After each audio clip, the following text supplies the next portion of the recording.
2017 Mazda CX5, rear brake pads and rotors. First thing you need to do is jack it up and support it, and then remove the rear tires. Now, the lug nuts are 21 millimeter. And then what you need to do is unplug your caliper, electric e-brake. And what I always do is get a blow gun, blow around in here, blow all the dirt out.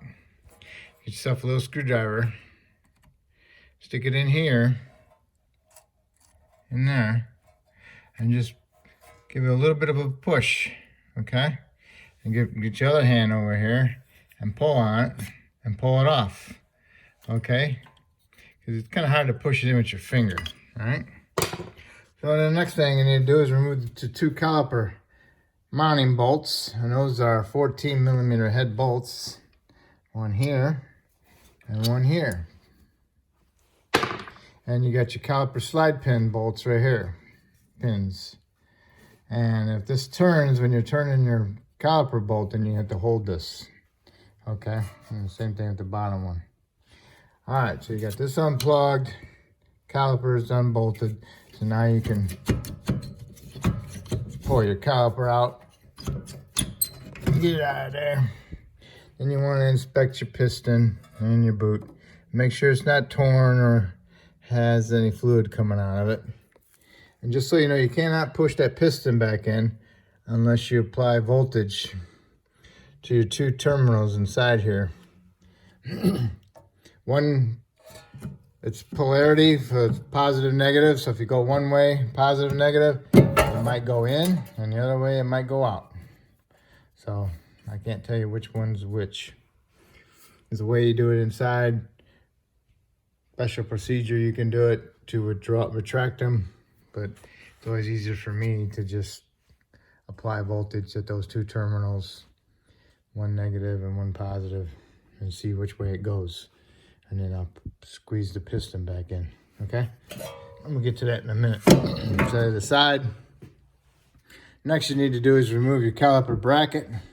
And there's two bolts in the back, one here and one here. And I'll let you know what size those are in a minute.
Each time that just sucked it in a little bit, you should be able to push it in, possibly with some channel locks. What I do is I do it a little bit at a time. I pushed it in just a little bit, and then I have to go and apply power to it. And then I'll keep my hand on my channel locks and I'll squeeze it and push it in. As you're squeezing it in and applying power to it, and when it bottoms out, you'll be able to tell the noise, the sound is different. It goes, ah, you know? Here, I'll tap it just so you know.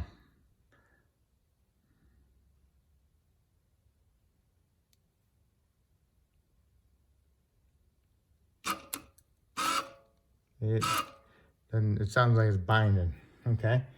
Doesn't, you know? So now that you did that, sometimes these brake pads have a notch on them. Okay, that notch right there. Well, there's a notch in the piston. So now you gotta get you some small pair of channel locks and turn your piston to align that notch straight up and down, okay, through here. So that this notch in this pad will go in it.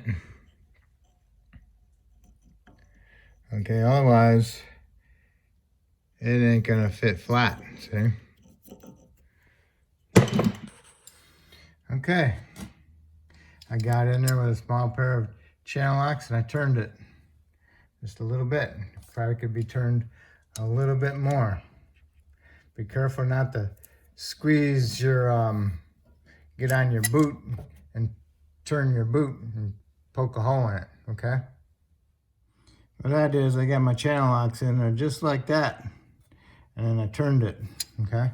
It was directly center with the hole in the center of the caliper, okay? So now that one's all ready to go. And make sure it's flush, okay? See it? Pretty flush. All right, so now you can remove your electrical and disconnect your battery so you don't short anything out. All right, so now, waiting on my paint to dry, put some NACs on there. Now I gotta go get my rotors. And before you put your rotor on here, you need to wash it with some soap and water. Spray the rotor down with some brake clean on the rotor part, not on the pads. Or you can use some glass cleaner. Okay, and what you want to do is remove that shipping oil off the rotor surface. Okay, and just so you do know, the slide pin, one's just a straight pin. Put the lube on, push it in there. And you push it in there, turn it. So you got some lube on your boot. Keep it attached. And on the bottom pin, this is the bottom pin on the driver's side. It will have a little bushing on it. And just so you know, that one goes on the bottom on the driver's side and also on the bottom on the passenger side, okay?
Okay, you got your cap brackets in there. Get your bolts snugged up. And then you want to torque them to 65 foot-pounds. And then what you want to do after you get done with that, make sure your rotor's flat.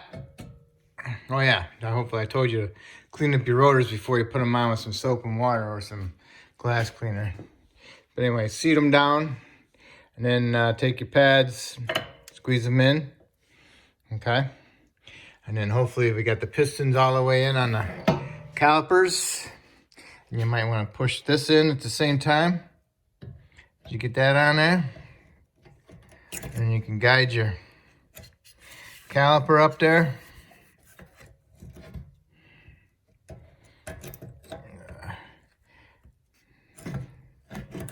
Take two hands. I gotta get this in there first. Gotta put that in there first. Top in there first. And then I gotta work the bottom. See how it's getting hung up on it? So I need to get my hand down in there. Okay. Slid the caliper in there. Get that up in there first. And then line them up, push them in. And then at the bottom, push the slide pins in. Get your caliper over it. Put your caliper bolts into the slide pins. Snug them up and then tighten them up to 35 foot-pounds.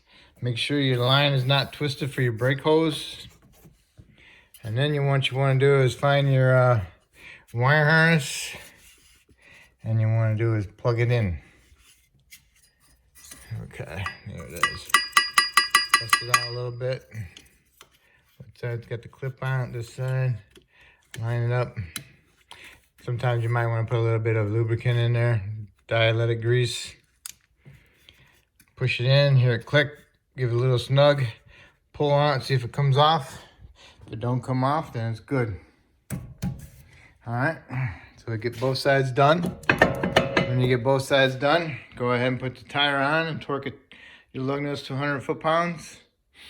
And then go inside the vehicle and pump your brake pedal up a couple times. Make sure you got a decent firm pedal. And then go inside under the hood and double check your fluid level in the master cylinder. Top it off as needed. And then you're ready to go. Just make sure you got a good firm pedal before you go put in drive or reverse, okay? And that's it. If I helped you out doing this brake job, hopefully you can help me out by subscribing. If you already have, I appreciate it. And I want to thank you.